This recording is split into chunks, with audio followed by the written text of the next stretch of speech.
see. I kind of want someone someday just to have like one of those big poofs and just like hit me with a big wad of powder, and it's just like done.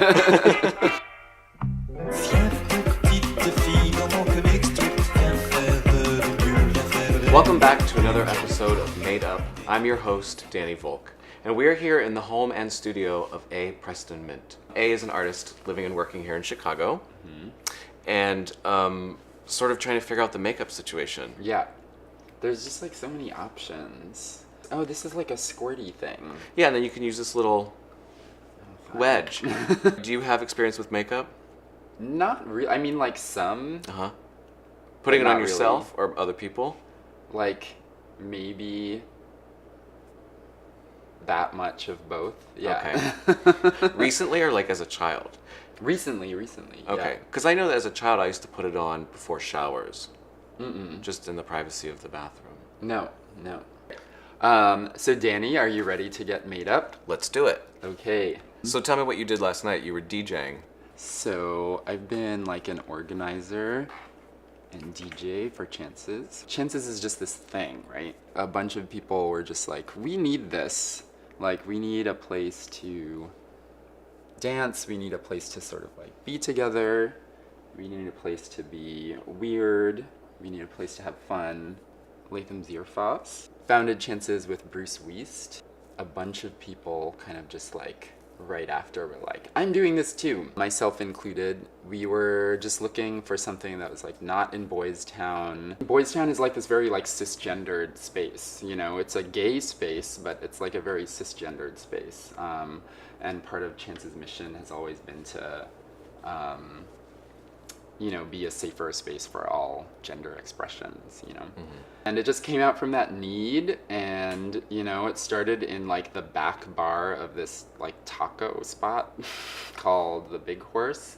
A friend of ours at the time who is trans was doing sound at the Subterranean, and we were like, okay, this is, like, a space where, like, someone who we know is like a worker and is trans and is like being treated well and like being recognized, you know, and like actually has like sound, actually has like, you know, like maybe this is somewhere we can go. We moved over to the Subterranean. Right after that, started this party at Danny's. We kind of did this like trial run as like a Halloween party because we kind of like knew some of the people that DJ'd there and bartended there. And like that took off, so we ended up having 2 nights. So Chances at the Subterranean and Off Chances at Danny's.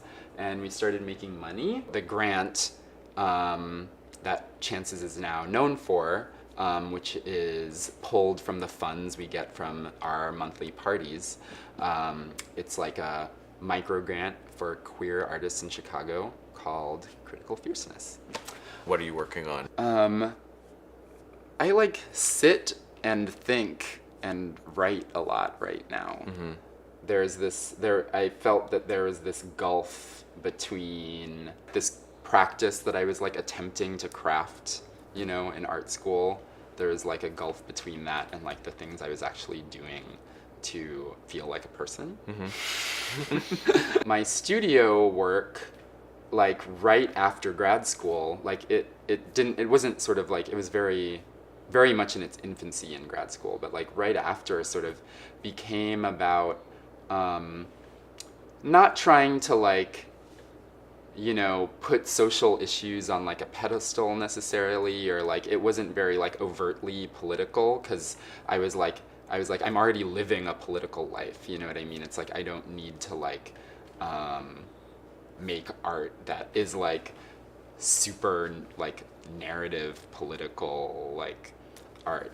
I guess the content and or like conceptual impetus of like the art became like these relationships and these communities, and it became more about sort of like, how do people construct identity, you know, how do people look at themselves, how do people come to a community and sort of like build a self-image like from the things around them, when because of their difference, right? Like those options are not available to them in the larger society. How do queer people, for instance, like navigate through the world and like construct sort of like new signs and new symbols and new environments that actually like reflect who they are, right? So a lot of my work is kind of about like reflections, surfaces, like environments sort of, and like the cues and symbols that are in a designed environment that would tell you that you're welcome or not welcome, or like part of something or not a part of something, right? How'd you come up with the idea for this makeup? Just by doing it right now? Kind of. I mean, I like gradients. I really like gradients, so I just decided to go. I was gonna do like gradients with like geometric shapes cut in, which is why I wanted the tape. But I'm just going with the color. Does this have a title? This? My face? There's no title for that. No title? Are we ready to look at it? Yes. Okay, great. I can't do it anymore. Oh, wow. That's amazing. Wow, that does look good. I'm imagining those airbrushed images of like beaches at night. I'll take it. Great. Thank you so much for this makeup job. And thanks for letting us into your home studio and for the conversation. Thank you.